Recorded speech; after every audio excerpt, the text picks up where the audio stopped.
Louvado seja o nome do Senhor. É muito bom poder louvar o Senhor, é muito bom poder cantar louvores ao nome dele. Refrigera a nossa alma. Vamos meditar um pouquinho na sua palavra agora. Eu tenho certeza que algo o Senhor tem para cada um de nós aqui neste lugar.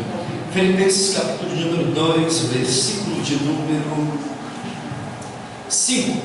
Diz assim a palavra do nosso Deus: de sorte que haja em vós o mesmo sentimento que houve também em Cristo Jesus, que, sendo em forma de Deus, não teve por usurpação ser igual a Deus, mas aniquilou-se a si mesmo, esvaziou-se a si mesmo, tomando a forma de servo, fazendo-se semelhante aos homens, e achado na forma de homem, humilhou-se a si mesmo, sendo obediente até a morte, e morte de cruz, pelo que também Deus o exaltou soberanamente e lhe deu o nome que é sobre todo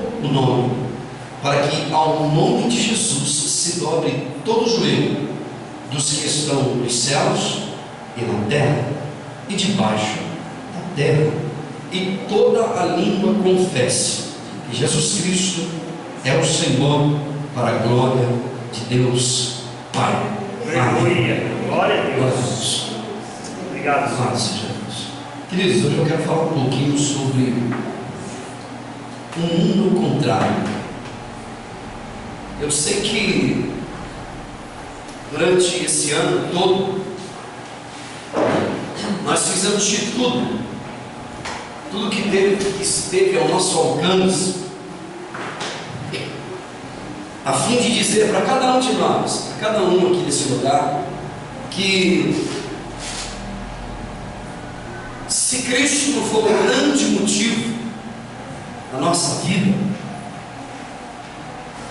eu sei que durante esses 12 meses que se passaram, por assim dizer, foi feito de tudo a fim de que você compreendesse que se Cristo não for o único motivo, a única razão de você estar vivo, a única razão de você estar na casa de Deus, todos os outros motivos são em vão. Durante todo esse ano, nós temos feito uso daquele termo grego chamado didascalia, que quer dizer ensinamento. Durante todos esses dias, a palavra de Deus tem sido ensinada aqui nesse lugar com muita seriedade, muito temor a Deus. Durante todos esses meses, eu quero ser repetitivo para você entender. Nós fomos claros, muitas das vezes incisivos até mesmo, insistentes, teimosos na verdade, para dizer para você que nem a teologia da prosperidade, nem a teologia da confissão positiva, nem a teologia da palavra rema, nada disso tem sentido, nada disso te dará um norte para a vida, se você não colocar o teu coração em Deus. Aliás, nada disso é nada, só Jesus é alguma coisa. Glória a Deus. Tudo isso é criação da mente humana, dos apetites de um coração desenfreado. Só Jesus. Todas essas teologias foi dito durante o ano inteiro. elas são o assassinato da verdade, o estupro da revelação e da beleza da vida cristã, a paranoia da religião. Tudo isso é lixo diante da beleza que Cristo nos tem dado todo dia diante dos nossos próprios olhos. Hoje eu quero falar um pouquinho sobre o mundo ao contrário. Eu juro diante de Deus. Aí você diz, pastor, não jure.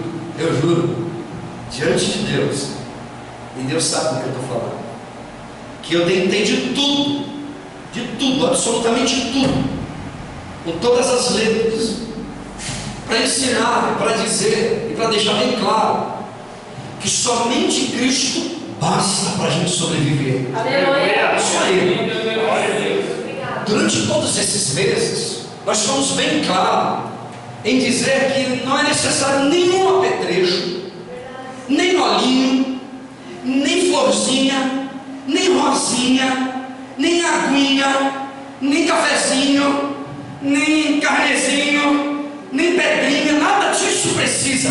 Só Jesus Cristo basta. Agora, para quem é infantil, precisa tocar, ele precisa dessas coisas. E aí, infantilmente, ele vai vivendo na presença de Deus. Precisa de crer a partir de alguma coisa que ele viu. E aí, escute o que eu vou te dizer. Olha para mim, por favor. São milhares de pessoas que se apegaram a essa teologia. São milhares e milhares de pessoas que se apegaram a essa fé. Da pedrinha, do olhinho, da rosinha, da coisinha. Se é que eu posso chamar isso de fé, ao invés de fezes. Me perdoa. Porque isso não é fé. A Bíblia Sagrada me ensina que mais bem-aventurado é aquele que crê sem ter nenhuma amostra absolutamente de nada para a vida dele. Eu não vejo, mas eu creio pela palavra que foi escrita. E a gente observa que são pessoas infelizes na vida. Por mais que elas sorriem, porque elas participaram de um congresso aqui, de uma proposta ali, e conquistaram alguma coisa, elas estão sorrindo, mas você consegue perceber no olhar dela quanta angústia. Aquela conquista que veio, a que preço que veio? Quanta infelicidade escondida por detrás de um sorriso amarelo. Nossa proposta, aliás, a proposta do reino de Deus, não é que sejamos homens e mulheres de uma nova revelação. Escute, a proposta de Jesus não é que sejamos homens e mulheres de novos métodos que Deus revelou para esta igreja. Não. A proposta de Jesus é que sejamos homens e mulheres do Evangelho. Mas não um Evangelho que foi simplesmente expresso no papel, mas homens e mulheres do Evangelho ambulante. Aquele que veio um dia e anunciou-se a si mesmo e se entregou por cada um de nós naquela cruz do Calvário e disse que se alguém quiser ir após ele, é necessário negar-se a si mesmo, tomar uma cruz e depois obedecer o que ele estava dizendo. A proposta do reino de Deus é o contrário dessa proposta gospel hoje. O que é que o Evangelho pensa de mim? O que é que o Evangelho fala para mim, anuncia para mim, diz de mim, me ensina? O que é que o Evangelho chamado Jesus me ensina? E durante todos esses anos, todo esse ano, de diversas formas, nós temos dito copiosamente nesse lugar. Primeira coisa que eu quero lembrar aqui, eu só quero lembrar. O que o Evangelho me ensina exemplo. O poder do exemplo jamais poderá ser subestimado e muito menos substituído.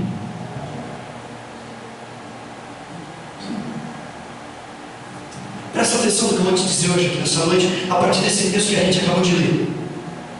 Jesus Cristo é o óculos que nós colocamos para enxergarmos melhor a vida. Não é uma teologia que é ensinada dentro de uma sala de aula. Eu não estou menosprezando isso, e nem dizendo que não é importante isso, não estou dizendo isso. Mas o Evangelho é nós colocarmos uma lente divina nos nossos olhos, para que nós possamos compreender melhor a vida. Escute o que eu vou te dizer. Tamanha é a angústia que encharcou o peito de milhões de pessoas, que o máximo que elas conseguem enxergar dentro das igrejas são elas mesmas. São as suas dores, são os seus complexos, os seus medos, os seus fantasmas, os seus monstros, os seus demônios, os seus vultos, as suas sombras. Ora, e que sombras são essas? Que vultos são esses que eles enxergam o tempo todo? Eu estou falando de gente que frequenta a igreja, que vive deprimido, insatisfeito na vida. Que vultos são esses? São frutos, diz a Bíblia, das suas próprias decisões. São frutos das suas próprias iniciativas, das suas escolhas, da sua preguiça, da sua falta de reverência em relação a Deus, das suas irresponsabilidades. Deixa eu dizer uma coisa aqui. Olha para você, dá uma olhadinha ao redor do Brasil e do mundo, e vê se você consegue enxergar um todo reverência dentro da casa de Deus. Dá uma olhadinha na internet para você, a começar pelos líderes, que tudo é dinheiro, dinheiro o tempo todo. Deixa eu dizer uma coisa, meus queridos irmãos, presta atenção no que eu estou te dizendo hoje aqui. Cristo nos deixou o exemplo. Cristo nos deixou como exemplo. Aliás, Cristo se deixou como exemplo para cada um de nós. E o que Ele nos deixou como exemplo é sim o suficiente para a gente viver a vida da melhor maneira possível. Obrigado. Deixa eu te dizer uma coisa. Não é preciso nenhuma outra revelação. Essa revelação aqui basta. Não é preciso nenhuma técnica que Deus me revelou. Não precisa. Já está tudo impresso na nossa alma e no nosso coração pela pessoa de Jesus de Nazaré. Glória a Deus. Escute o que eu vou te dizer hoje aqui, em nome de Jesus. Presta atenção. O que nós precisamos de fazer é andar como Jesus andou. Se nós quisermos ser felizes, nós precisamos de falar como Jesus falou, pensar como Jesus pensou, sonhar como Jesus sonhou, agir como Jesus agiu, e a presença do Senhor será a realidade na nossa vida. Escute o que eu vou te dizer em nome de Jesus. Se nós agirmos como Jesus agiu, olha para mim, se nós falarmos como Jesus falou, se nós tomarmos decisões através das prioridades como Jesus tomou, de prioridades, de princípios como Jesus tomou, isso basta para que a nossa vida seja uma vida bonita na presença de Deus. Mas a gente não está satisfeito, a gente continua brigando dentro de casa, a gente continua se confrontando dentro de casa, porque a gente acha que não é o suficiente. Hoje, a igreja evangélica, as megas igrejas, tem que bater cota. O pastor tem que bater cota e no final do mês tem que prestar conta. E se ele não prestar conta e não bater a cota, ele é demitido, mandado embora.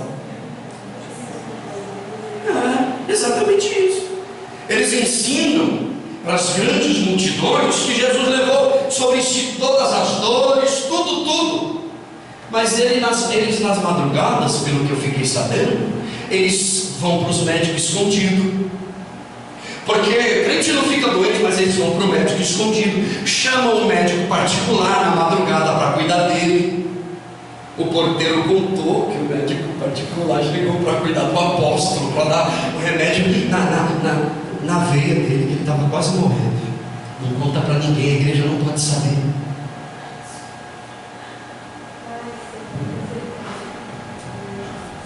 E a igreja fica acreditando nessa porcaria.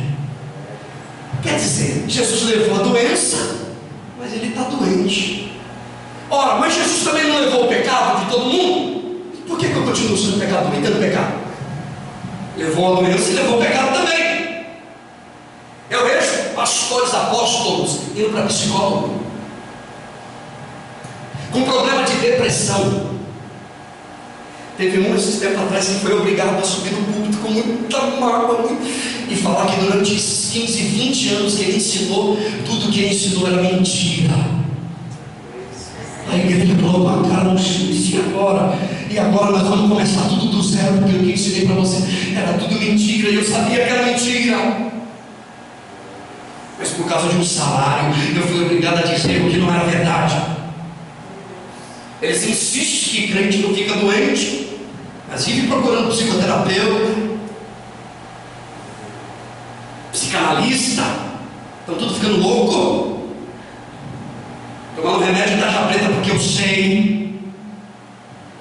Irmãos, a Bíblia diz que um dos maiores profetas da Bíblia, Eliseu, morreu de uma doença horrível. Segundo o livro dos Reis, capítulo número 13, ele ficou doente, a doença era horrível, e o profeta veio para falecer, foi jogado numa sepultura. São tanta loucura que dizem. Uma coisa que é horrível que eles dizem é que Jesus tinha uma casa na praia. Irmão, ainda mostra na Bíblia. Eu nunca encontrei, mostra o tempo todo, eu não acho.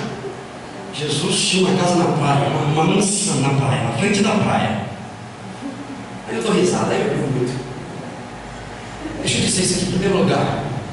O exemplo que Jesus nos deixou, o texto nos disse aqui. Em primeiro lugar, ele negou-se a si mesmo, ele se humilhou a si mesmo. Mesmo sendo Deus, ele se esvaziou. Oi, irmão. É o contrário. Para Deus te encher e te honrar, é necessário você se esvaziar todinho. Diz a Bíblia que ele se esvaziou-se a si mesmo. Segundo lugar, tomou a forma de servo. Tamanha humilhação. Tomou a forma de servo. Deixou um lugar de honra para honrar você, para abençoar você, para cuidar de você, para salvar a mim e a você. E como se não bastasse, morreu de maneira humilhante. Sabe, irmãos, se nós quisermos ser cheios de Deus, em primeiro lugar, é tempo da gente começar a se esvaziar. Quando a gente começar a se esvaziar, Deus vai nos encher. Mas nos encher, não para a gente ser próspero, mas para a gente ser gente. Eu sei que você não curte muito isso que eu estou dizendo, mas é necessário você ser gente, eu ser gente, para que a glória de Deus se manifeste na minha vida e na tua vida. Eu sei que muitos não curtem isso que eu estou dizendo aqui, mas se você quiser a glória de Deus na tua vida, tem que se esvaziar primeiro. E tem que aprender a ser servo. Não está aqui para ser servido, não. Senhor, eu não. Me dá, Senhor, não. Nós estamos aqui para ser servo. Para dizer: Deus, o que tu queres que eu te faça? Não é Deus, fala, meu filho, porque o que tu queres que eu te... Não, Senhor. O que tu queres que eu te faça, Senhor? O que tu queres? Eu sirvo para alguma coisa, Senhor? Então fala, Senhor, porque eu quero ser servo na tua presença. É necessário tomar nossa cruz todos os dias e morrer, irmão, para a gente nascer de novo. Foi isso que ele deixou. Sabe o que a Bíblia diz, meus irmãos? Olha o que a Bíblia diz. que aqueles que querem prosperar, como diz o gospel hoje, caem em muitas tentações. Eu já disse isso algumas vezes. Jesus comparou o dinheiro, as riquezas, com um Deus chamado Mamon. Mamon. Ele disse: você não pode servir a dois senhores, é impossível. Ou você agrada um, ou você agrada o outro. Aqueles que querem prosperar, como diz o mundo gospel hoje, caem em muitas tentações e ruínas. Então deixa eu te dizer uma coisa. Começa a agradecer a Deus pelo pouquinho que você tem, porque o pouquinho que você tem foi Deus que te deu. Graças a Deus, obrigado, meu Pai. O que Deus te deixou, que Jesus nos deixou como exemplo, basta. Obrigado, Senhor. Eu não preciso de ver nada. Aleluia. Eu sei em quem eu tenho crido, eu sei que Ele cuida de mim. Segundo lugar, o que o Evangelho me ensina? Sabe o que o Evangelho te ensina? Sabe o que o Evangelho nos ensina? Que aquilo que você chama aqui de bonito, lá Ele chama de feio. O que você chama de próspero aqui, de prosperidade, Ele chama de desgraça e de maldição, perdição. O que você chama de belo, Deus escarra em cima. O que nós homens carnais admiramos, Deus odeia. Então deixa eu te dizer uma coisa. Deixa eu fazer uma pausa aqui, para alguém aqui que não está entendendo o que eu estou dizendo. Você se lembra daquela história do rico e do mendigo? Lucas capítulo 16. Você não me fala a memória? O rico e o mendigo. O rico e o morador de rua. O rico que comia do bom e do melhor, e o mendigo que pedia uma migalha, pedia ajuda, e o rico não estava nem aí para ele. Você se lembra dessa história? Do rico e do Lázaro? Quem é que conta essa história? Essa história é de quem? Quem conta essa história é Deus. Essa história é dele, foi ele que falou, foi ele que criou, Jesus.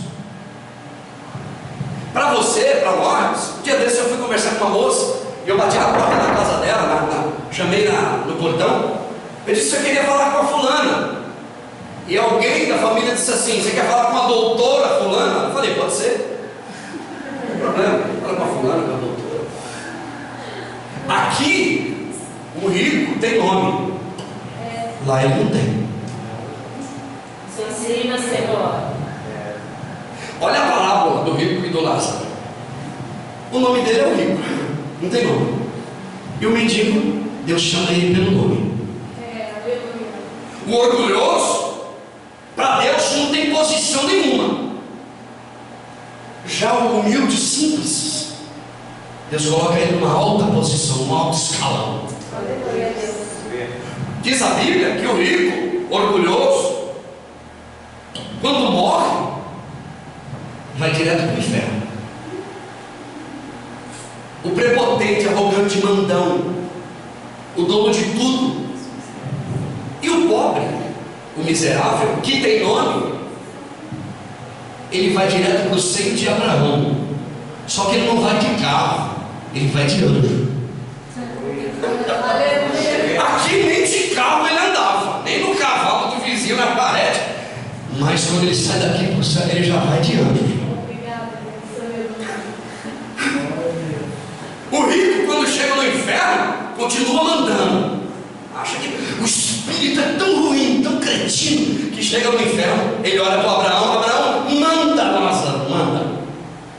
Você lembra dessa história? Leia na tua casa, Lucas capítulo 16. Manda Lázaro avisar, manda Lázaro molhar a mão, o dedo aí, molhar na minha. Manda. Até lá, o espírito de dono da situação está mandando, está dando ordens. Até no inferno, esse espírito sobrevive.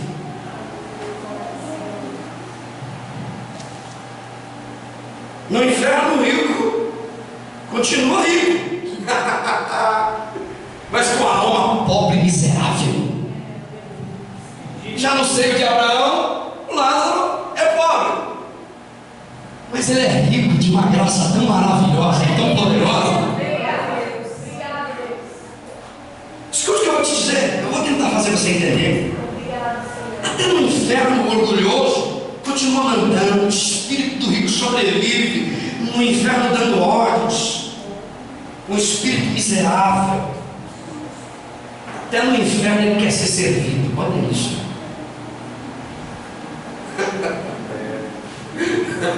Até no inferno diz: manda ele lá, ó. E avisa, quando ele avisar os meus irmãos, meus parentes, para eles não vir para cá, manda.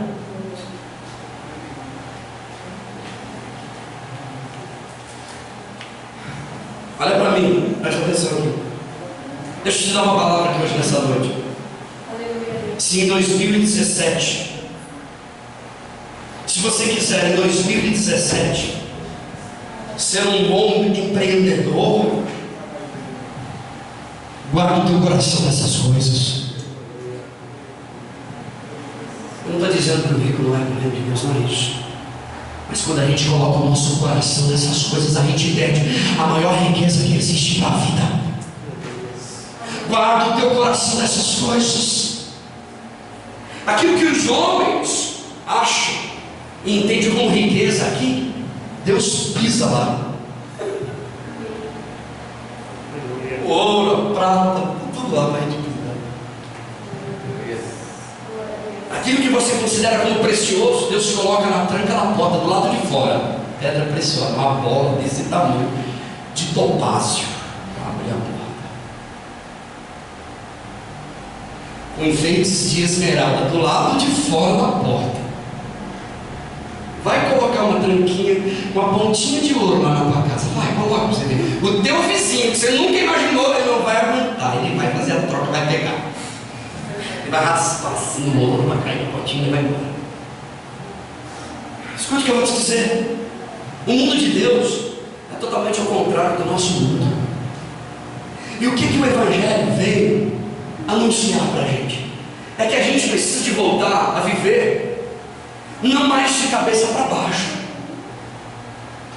Nós precisamos de colocar os pés no chão novamente. Aquilo que a gente considera como fama, sucesso, Deus vomita. Deus tem náusea. O mundo de Deus é um mundo contrário. Deixa eu te dar um conselho hoje aqui. Um conselho simples. Dê àquele que te pede. Dê para aquele que te pede. Estenda a mão para aquele que está necessitado. Se cale quando der vontade de gritar.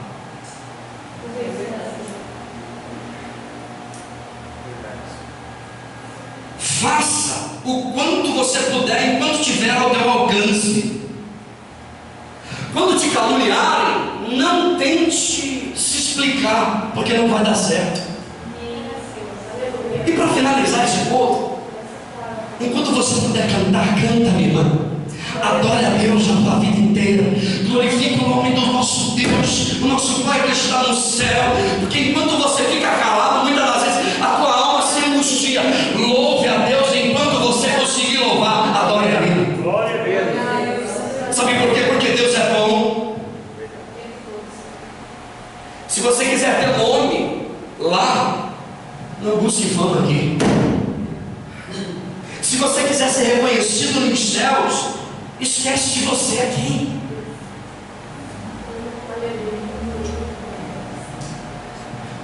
A Bíblia diz: e olhai para as coisas que são de cima, e não para as coisas que são da terra. Vou te falar uma coisinha simples. Você pode até não ter carro aqui, e nem andar de carro aqui, mas daqui para lá você já vai de anjo. Aleluia. Já vai de anjo. Você já vai com a graça de Deus. E aí, meu irmão, é só glória a Deus. A presença de Deus vai suprir toda a tua necessidade. Aliás, não haverá mais necessidade de mais nada. A Bíblia diz que Ele será a nossa luz. Não haverá mais necessidade de sol, de lua, de nada para iluminar, de ver nada. Ele é tudo que a gente precisa para viver na presença dele. Diz a Bíblia Sagrada em relação a Cristo. Escute, porque Ele agiu assim, porque Ele obedeceu, a Bíblia diz que Deus o exaltou. Porque Ele não procurou as coisas terrenas, casa na praia, está de brincadeira. Está de brincadeira. Gente doente criando gente doente. Porque Ele agiu assim, a Bíblia diz que Deus, o Pai, o exaltou soberanamente e deu a Ele um nome que está acima de todo nome. Eu quero dizer uma coisa para você. Tem um lugar excelente te esperando, viu, meu irmão? Tem um lugar todo preparado te esperando e te aguardando. Porque o que você chama de miséria aqui, Deus te considera como riqueza e excelência do lado de lá.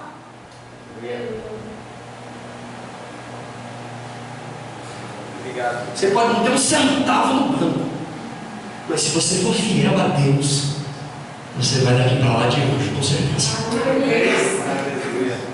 Porque o homem não é valorizado pelo que ele tem, ele é valorizado pelos valores que ele agrega na alma dele, no interior dele. Eu me lembro que quando eu me casei com a Noêmia, o primeiro carro que eu consegui comprar foi uma Brasília 76, que não tinha nem assoalho direito, mas eu estava feliz. Falei, aleluia, glória a Deus. Corri na autopeça lá e comprei um adesivo dizendo Deus é fiel. Quando eu coloquei, veio o irmão da igreja e disse: Deus é fiel. Se fosse você, tinha vergonha de colocar o nome de Deus no carro desse daí. Sabe o que Deus falou no meu coração? Há um tempo determinado para todas as coisas. E aí, essa semana, um dia desse, Deus me fez lembrar da Brasília 76 e voltei para o dia de hoje. E Deus me fez lembrar de novo que aquele que é fiel no pouquinho, no muito também ele é fiel. Deus confiará naquele que é fiel no pouco, Deus confiará muito na mão dele. Deixa eu dizer uma coisa, irmão. A Ele toda a honra, a Ele toda a glória, todo louvor, todo poder. Sabe por quê? Porque o melhor de Deus ainda está por vir. O melhor de Deus ainda está por se manifestar na vida de cada um daqueles que é fiel. Não sirva a Deus por barganha, por medo. Porque se você não fizer, se você não pagar, se você não cumprir, Deus vai matar, vai vir uma praga, uma peste do capeta. Não faz isso. Sirva a Deus porque Ele é bom.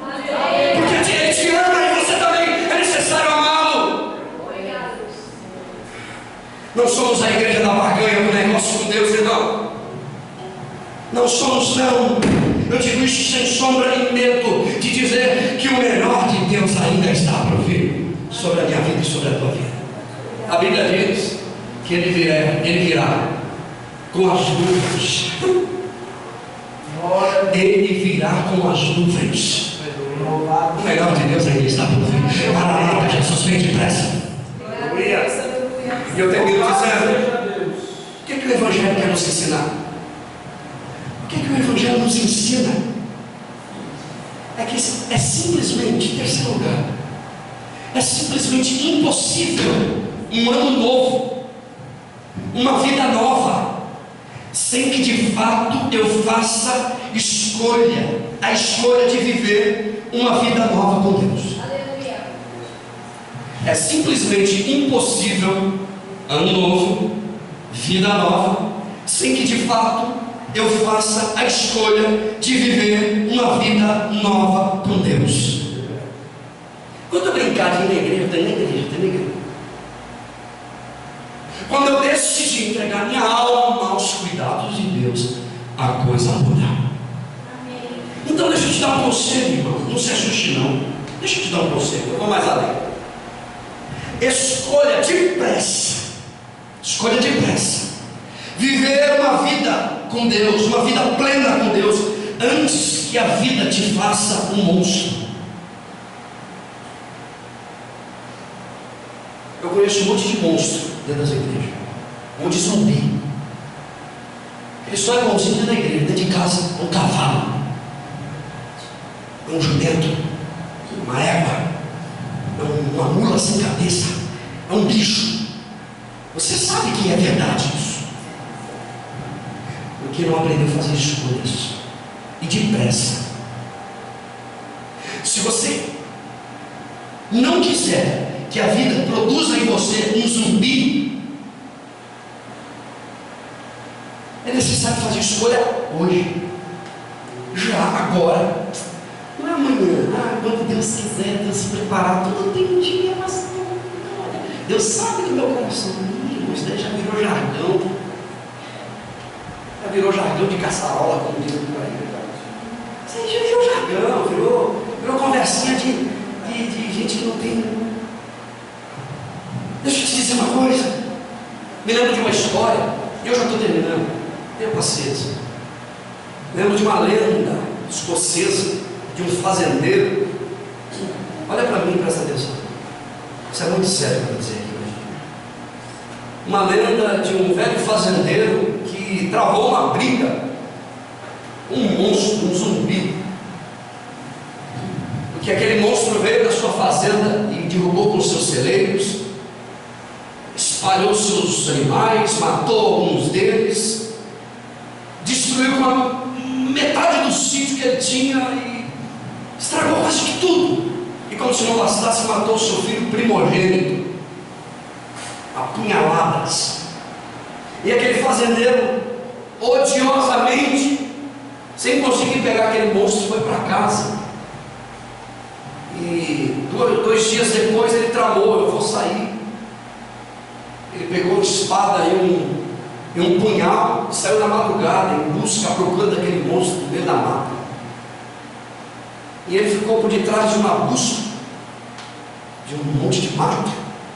E quando ele ouviu as pesadas pisadas daquele monstro, ele percebeu que o monstro estava se aproximando. Ele pulou na frente e desfechou uma punhalada no peito daquele monstro. E ali os dois se agarraram. O monstro caiu, ele aproveitou, ele recuperou as forças. Ele achou que ia vencer aquela luta naquela mata, uma coisa louca, até que ele conseguiu acertar de novo um punhal a perna e o braço daquele monstro. O monstro caiu e ele puxou a espada e disse: seu maldito miserável, você matou meu filho. E quando ele foi desfechar o último golpe, não sei se um relâmpago, uma luz brilhou, ele enxergou o rosto do monstro, ele afastou, soltou a espada, e quando ele olhou melhor, o rosto do monstro era o rosto dele.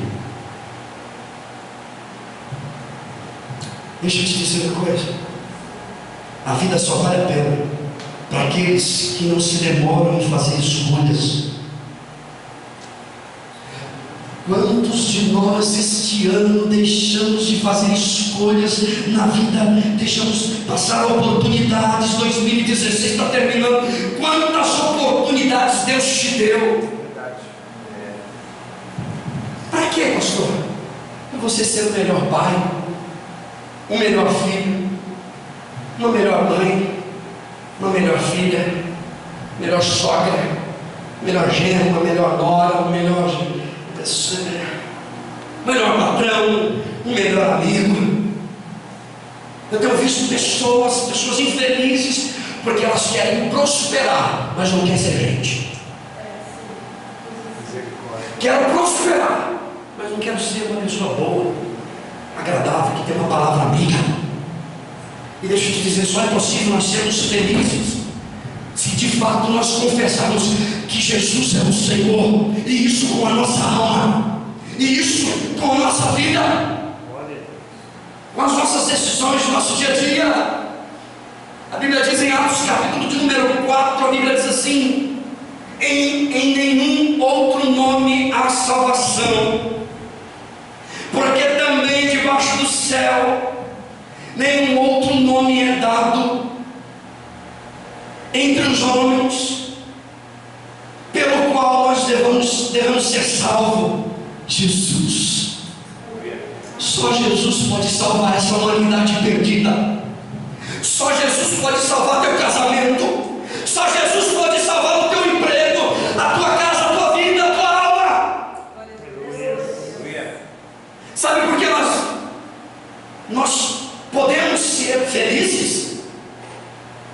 Porque o Espírito de Deus habita dentro de nós. Independente de conquista, não conquista, o Espírito de Deus habita em mim.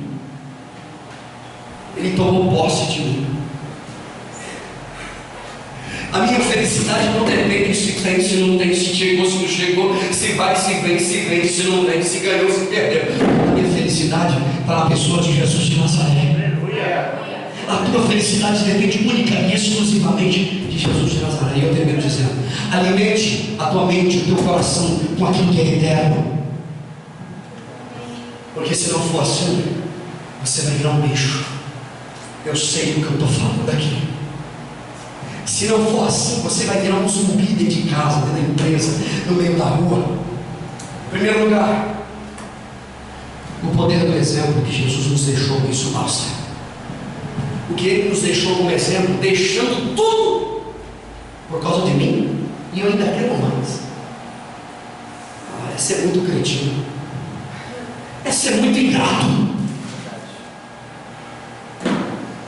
Em segundo lugar, o que nós consideramos como riqueza aqui está dando ânsia no coração de Deus, enchendo a boca de Deus de água salgada. Sabe como é? Vê aquela mulher grávida, começa a ter náusea, vontade de vomitar para todo lado. É Deus.